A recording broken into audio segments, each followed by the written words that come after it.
نے 100 اونٹ ذبح کیے اور 100 کی 100 میں سے کیا کیا ہے رکھو اس کا شوربہ بنا کے آپ نے پیا ہے، گوشت بھی کھایا ہوگا یقیناً۔ تو اس لیے جو لوگ یورپ میں امریکہ میں رہتے ہیں دوسرے ملکوں میں رہتے ہیں وہ ٹھیک ہے دوسرے ملکوں میں غریب ملکوں میں بھی قربانی کریں اگر اللہ نے وسائل دی، لیکن پہلے کیا ہے کم سے کم ایک حصہ گھر میں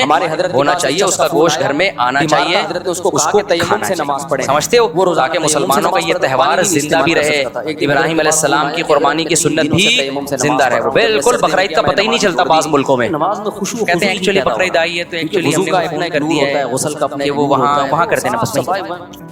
بس نماز پڑھنے چلے جاتے ہیں۔ یار اتنا بھی ایمان بھی باقی ہے، تو کہتے ہیں اس تکلفی بھی کیا ضرورت تھی؟ اللہ نے تیمم اس تکلف کی قائم مقام بنا کیا ضرورت تھی؟ نماز بھی نہیں پڑھتے آپ، کنڈیشن میں نہاتے دھوتے بھی نہیں، پھر اللہ کی نظر میں تیمم تو اصل تو ہے ہی گوشت کی قربانی، نماز تو ویسے بھی پڑھتے رہتے ہیں نا، آپ کو تو کھا لو اللہ کے مشورے پہ کھا لو اگر آپ کو ضرورت نہیں۔ کیا کرنا ہے تو نے اگر 3 افراد دو حصہ لیں اور ایک حصہ بچ جائے تو کیا وہ ایک حصہ باقی 3 افراد مل کر لے سکتے ہیں یا باہر سے کسی کو دیں؟ یہ بہت اہم مسئلہ ہے۔ ایک اور میں لوگ یہ سمجھتے ہیں کہ گائے میں 7 حصے ہی ضروری ہیں، جب تک وہ 7 حصے نہیں ہوں گے قربانی نہیں ہوگی، یہ بالکل غلط ہے۔ میرا وضو ہی نہیں، گائے میں زیادہ سے زیادہ 7 حصے ہو سکتے ہیں، کم سے کم 6 بھی ہو سکتے ہیں اور 5 بھی ہو سکتے ہیں، 4 بھی ہو سکتے ہیں، 3 بھی ہو سکتے ہیں، 2 بھی ہو سکتے ہیں۔ کپڑے ناپاک تھے نہیں آئی بات سمجھ میں؟ میں نے اعلان کر دیا مثال کے طور پر 2 آدمی گائے لے کر آئے، آدھی ایک کی ہو گئی، آدھی ایک کی، تو 2 حصے ہو گئے۔ بعد میں دیکھا 3 آدمی گائے لے کر آئے،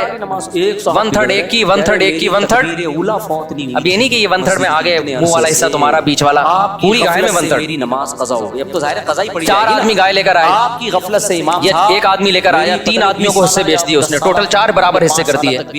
لوگ سمجھتے ہیں کہ اب 3 آدمی ہیں تو ایک 4 حصے لے، ایک 2 آدمی ہے تو ایک 4 حصے لے گا، ایک 3 حصے لے گا، یہ ضروری نہیں ہے، سمجھ رہے ہو؟ اس تکلف کی بالکل بھی ضرورت چلتے پھرتے نہیں ہے، کر لیا تو بھی قربانی ہو جائے گی۔ تو یہ 7 سے زیادہ لوگ شریک نہیں ہو سکتے، 7 سے کم 6 بھی ہو سکتے ہیں، 6 برابر حصے کر لیے جائیں، ٹھیک ہے؟ اچھا گائے کے حصوں کو میرے بھائی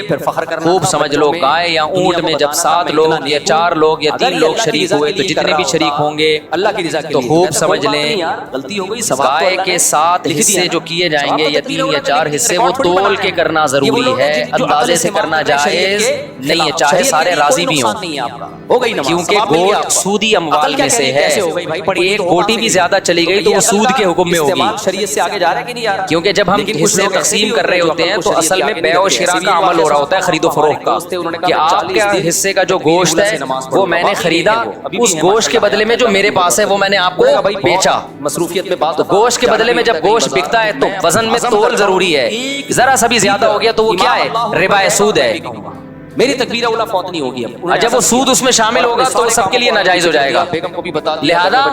یا تو تول کے تقسیم کریں یا سود سے بچنے کے لیے ایک کام کر لیں کہ 7 حصوں میں کلیجی ملا دیں، کیونکہ جب ایک جنس میں دوسری جنس شامل ہوتی ہے پھر جو اضافہ ہوتا ہے نا وہ مخالف جنس کی طرف نسبت کر دی جاتی ہے، اس کے سودی احکام ہیں، سمجھ میں آ جائیں ٹھیک ہے، نہیں آئے تو پھر کسی اور وقت بیٹھ کے چھاؤں میں آئیے گا سمجھا دوں گا، ابھی تو مسئلے پر عمل کر لیں، خوشی کہنے لگے، کہہ رہے اچھا ہو گیا، سمجھ رہے ہو؟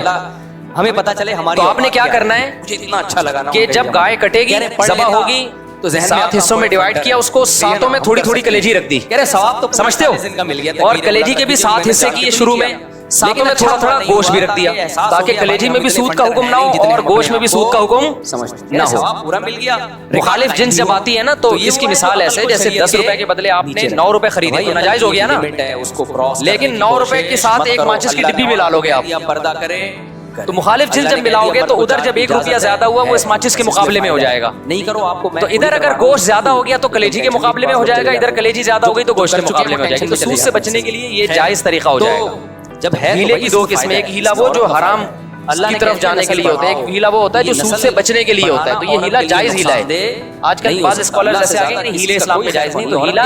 تدبیر کے معنی میں، کیونکہ ایسے ہیلے نبی نے خود بتائے ہیں ہمیں سود سے بچنے کے لیے، بڑا اللہ کو بڑا سمجھتے ہو کہ نہیں سمجھتے اس بات؟